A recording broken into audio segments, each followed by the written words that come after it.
Hi dear all, thanks for tuning in.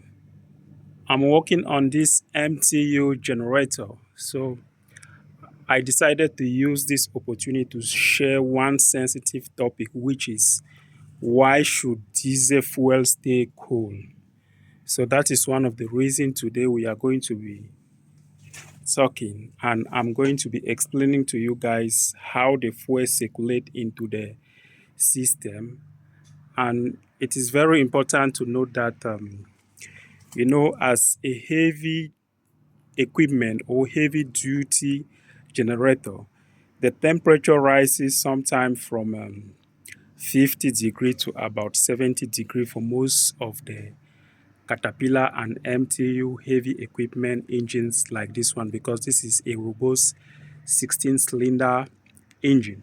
So for that reason, the hot temperature fuel cannot just return back to the storage tank without cooling itself somewhere like in the radiator, or like just to cool down the temperature and maintain it. So we are going to be learning some of the things that can help prevent, because most technicians may be going for an interview and the interview asks you why should diesel fuel stay cool. Maybe you might fumble and not know what to say. So today I'm going to be sharing some of the tips, and on the comment section you can also correct me and share some other tips and learn from what I'm going to be talking today. Since the fuel is hot, we have all fuel are being stored in tanks, and these tanks can also catch corrosion. So for that reason, if hot fuel is going back to the fuel tank, it will definitely create a moisture, and after the moisture settles inside the fuel tank, it will definitely create a form of corrosion, and this corrosion at some certain point in time will keep on contaminating the fuel, not only contaminating the fuel or the water separator like what you see in front of me, but also you will see that most frequently the water separator bottle will always keep fuel inside. So that is the first point. It is very important so that to protect corrosion.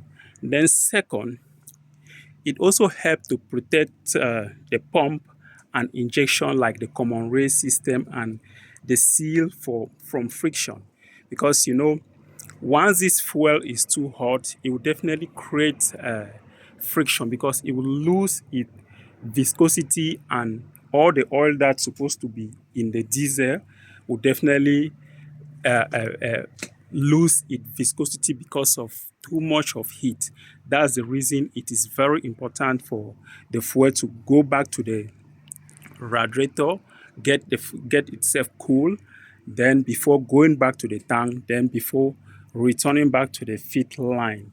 And the other things that we should also bear in mind is, if the fuel temperature keeps being very, very high, then the precision will not longer be there, and the nozzle, and it will create certain type of sound and create fault that you might not be able to determine where the problems is coming from. So from this MTU generator, it is actually mounted on the fuel tank itself.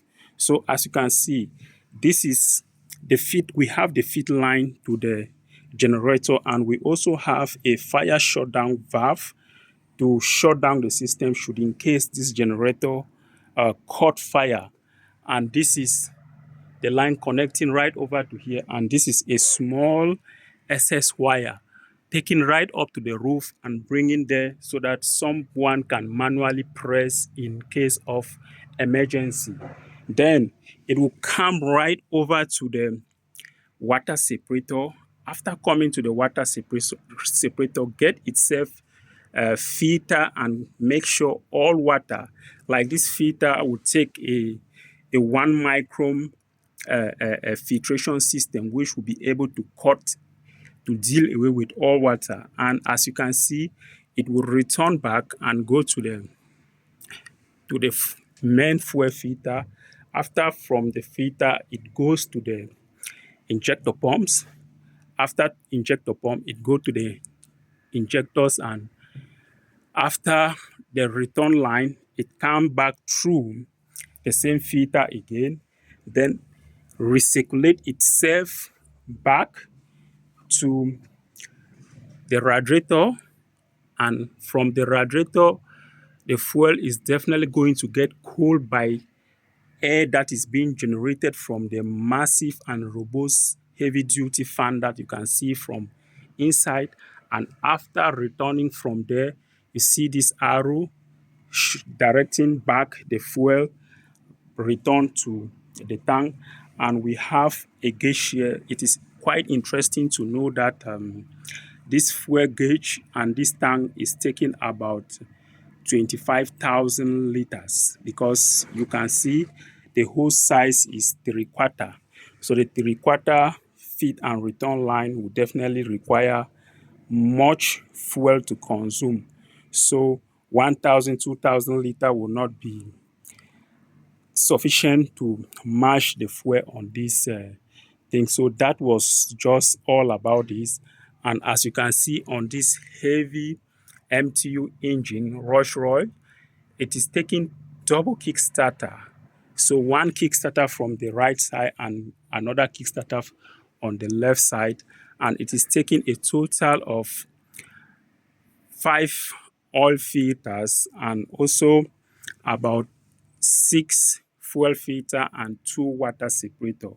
And for this valve, to just give a little tip on how this valve works, this is a weight that is weighing about 2 kilo. So once you cut it, this weight will fall down. Once it fall down, this fire shutdown valve will close from inside. The moment it closes inside, fuel will no longer get in.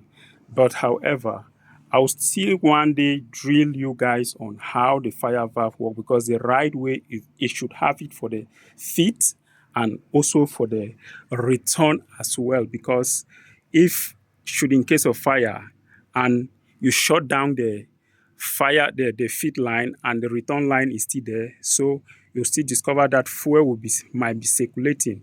So it requires the feed and return double fire valve. So guys, thank you for watching, and do keep your comments. Do ask me the question that you needed, and subscribe to the channel, and I will definitely come up with more videos and more educative stuff like this that can help us learn, because not every one of us have the privilege to work on such industries.